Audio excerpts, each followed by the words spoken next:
I love macaroni and cheese. Macaroni and cheese, you never, anybody who doesn't like, look, I get that it's a white people food. I'm okay with it being a white people food. If you don't like macaroni and cheese, we can't be friends. Okay, so, alright. So here's the thing. So we just saw a commercial for the movie 3 in the Attic. And he also passes by the Pantages Theater at one point, which is advertising also the movie 3 in the Attic, which came out in 1968. And then in the soundtrack to this movie is the song Paxton Quigley's Run the Course, which is the theme song from the movie 3 in the Attic. So there's 3 separate references in Once Upon a Time in Hollywood to the movie 3 in the Attic. Now, the movie 3 in the Attic is about a guy who gets a girlfriend and then cheats on her with 2 other girls. Gorgeous girls, but he cheats on her. Now, the girlfriend finds out about it, gets pissed off, gets with the other 2 guys, or the other 2 girls, kidnap him, lock him up in an attic, and basically just relentlessly fuck him for 2 weeks straight and drain him of all of his potency. At one point, they, like, bring him a steak. He's so worn out from being locked in an attic, relentlessly fucked for 2 weeks straight, he can't even eat this steak. And, whole thing is, they're basically gonna kill him. You know, this girlfriend, she's, like, so upset that he cheated on her that she really, truly comes damn near close to killing him. And, at the last minute, she gets, like, a change of heart, whatever. She decides to let him go. He escapes from the attic. So Paxton Quigley escapes from the attic. He goes and he runs away. Gets a little bit back home. And then he realizes he wants to be with her. So he goes back to her. Even though she tried to kill him by fucking the shit out of him with 2 other girls. So this guy goes back to her. And her name is Toby. And while Paxton Quigley is trapped up in the attic, like rolling around, like draining his life is falling out of him, he's going, Toby, Toby, Toby, Toby, which is exactly like the opening scene of Reservoir Dogs, in which some pointy-chin director with an Italian last name is giving some sort of lengthy monologue about a Madonna song. Meanwhile, Lawrence Tierney is on the other end of the table going, Toby, Toby, Toby, Toby Wong, Toby Chang, Toby Chang, Toby Chung, Toby. Just some food for thought.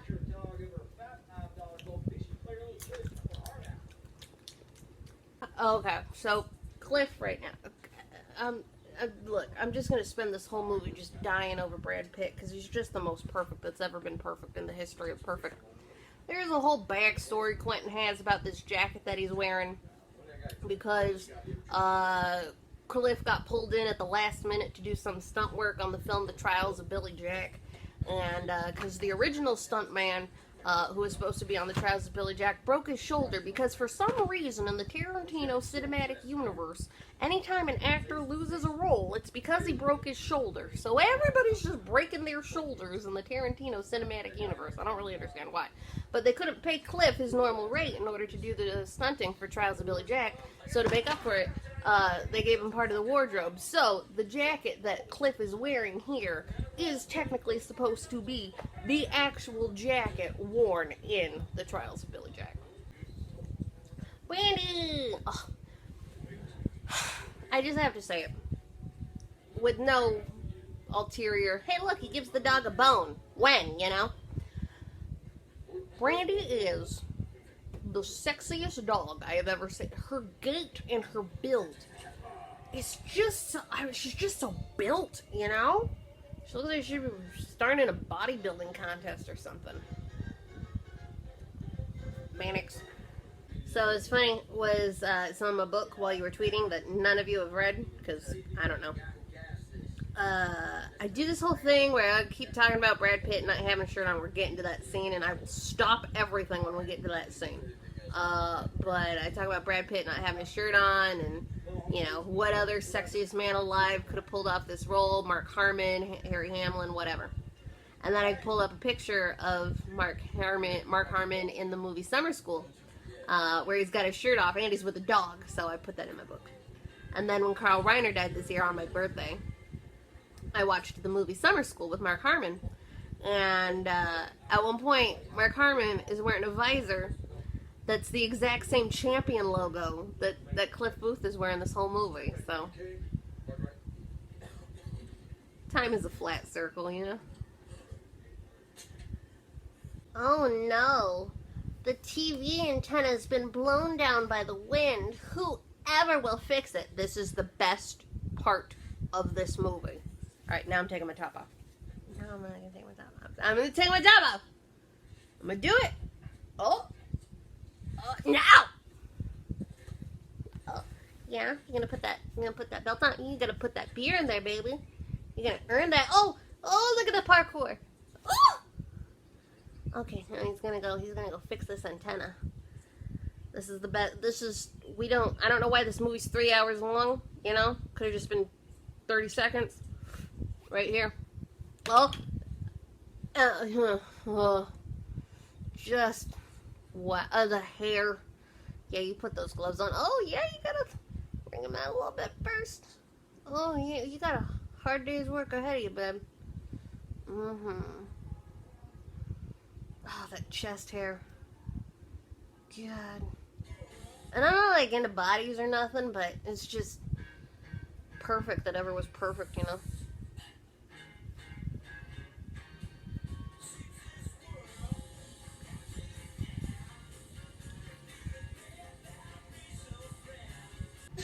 Combat. Okay, so right now we're looking at so a bus goes by and we see a billboard for the TV show Combat. But actually, the theme of combat comes up quite a lot in this movie because there's another scene where you see combat in the background. But when Bruce Lee is doing this whole posturizing, or whatever the word is for it, when we do the flashback, and then we even get a flashback within a flashback at one point. But when Cliff's doing the flashback to working on Green Hornet, Bruce Lee's talking about combat. So combat is actually a major theme of Once Upon a Time in Hollywood. There's Pussycat again. Oh, there's a Capitol Records building. Look at that steak. That steak, huh? Huh?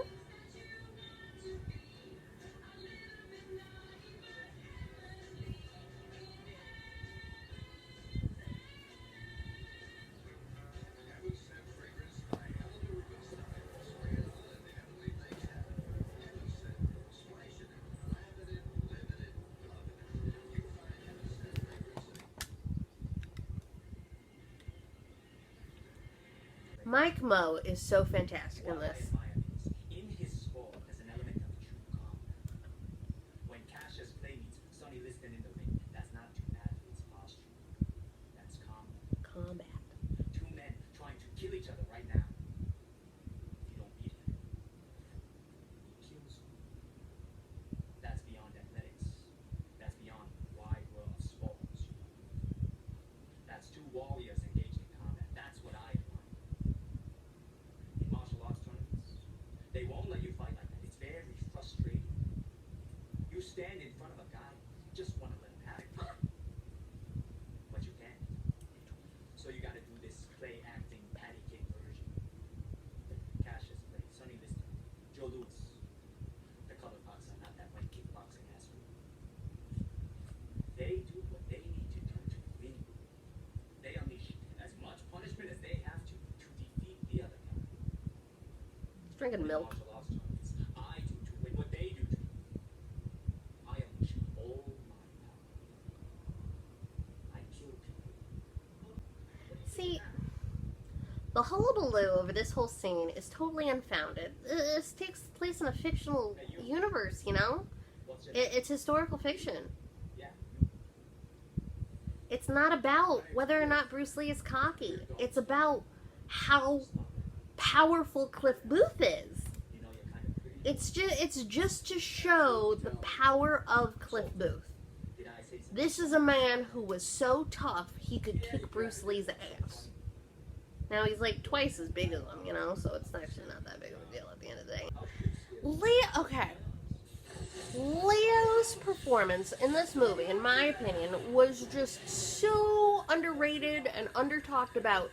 The stutter that he has, the depth, the pauses, the facial expressions. When we get to the Western scene later, I'm going to talk about it more, but Leonardo DiCaprio in a comedic performance. The last real true comedic performance he did in any way, shape, or form would have been, I would say, Wolf of Wall Street from 2012, directed by Martin Scorsese. But yeah, no, other than that, Leo's not. Did you see The Revenant? That's not comedic. It's just so funny. He goes from The Revenant to really funny. Really, like, very cartoonish at times, too. It's just beautiful. His face at one point during the Western scene when he's talking with Jim Stacy. The 14 Fists of McCluskey.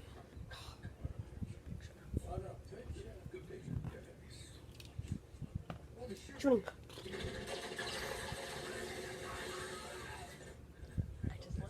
If you don't get the Scarface reference there, I can't help you. Also, this music that's playing in the background of the 14 Fists of McCluskey is a score by Bernard Herrmann. Hi, Bernie. A score by Bernard Herrmann from the film Cape Fear. Is actually Bernard Herrmann did a re-recording of Elmer Bernstein's original composition, but this particular music piece in general is called The Killing, but it's from the movie Cape Fear. I don't remember the original year Cape Fear came out. I want to say something like 1958, something like that, but then Martin Scorsese did a great remake of Cape Fear in 1991 starring Robert De Niro.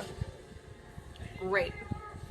Anybody want fried sauerkraut? Supposedly, like, every stuntman in LA showed up to set this day to watch Leo torch the hell out of all these Nazis. Crispin them Nazis to hell! Oh, I spit. And a couple of the jokers. He's on Hullabaloo. Okay. Old piano when they play it behind the green door.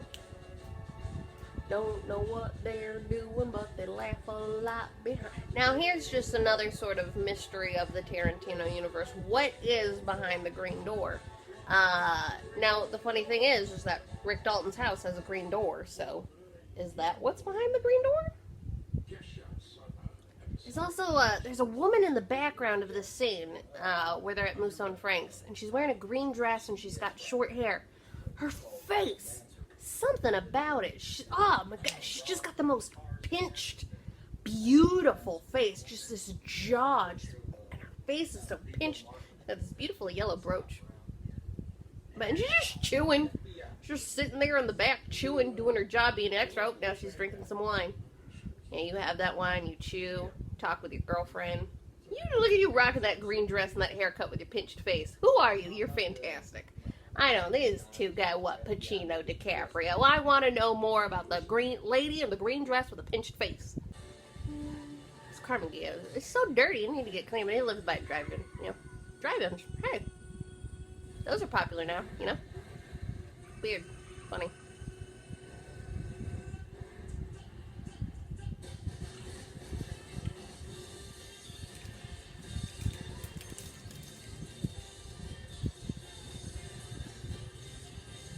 So, Brad's about to drive down Hollywood Boulevard. They shut down 5 blocks of Hollywood Boulevard to shoot this scene. There it is. Hey, it just passed by the Egyptian. I was right there when they were filming it. Not on this side, I was on the other side of the street when they were doing it from another angle. And I go, and I'm the only person who brought a chair, because I was prepared. I knew they were filming for like 2 days in July 2 years ago. Probably right around now. So I bring a chair. I go over to the set, I see some, like, flirty grip down on one end of the street, and I'm just like, hey, man, where's a good spot to sit? And he's like, oh, we're actually, and all the cameras are down on this one. He's like, actually, they're going to be shooting on the other end. I'm like, all right. So I take my chair, and I walk all the way down to the other end of the street. Just basically until there aren't any more people, I put my chair down and I sit down. I went not less than, I might even say 5 minutes. Between 5 and 10 minutes, absolutely no more than 10 minutes later. The entire production moves over, and the KARMANN GHIA is placed directly in front of me. Not a little bit to the left, not a little bit to the right, but directly in front of me is the KARMANN GHIA, and then Brad Pitt, hey, Lady in Cement, and some other movie. Brad Pitt and this KARMANN GHIA are just dead on 12 feet away from me. This like pointy chinned guy who's directing the movie sitting on an apple box too. Kept looking at me, it was weird. I don't remember his name.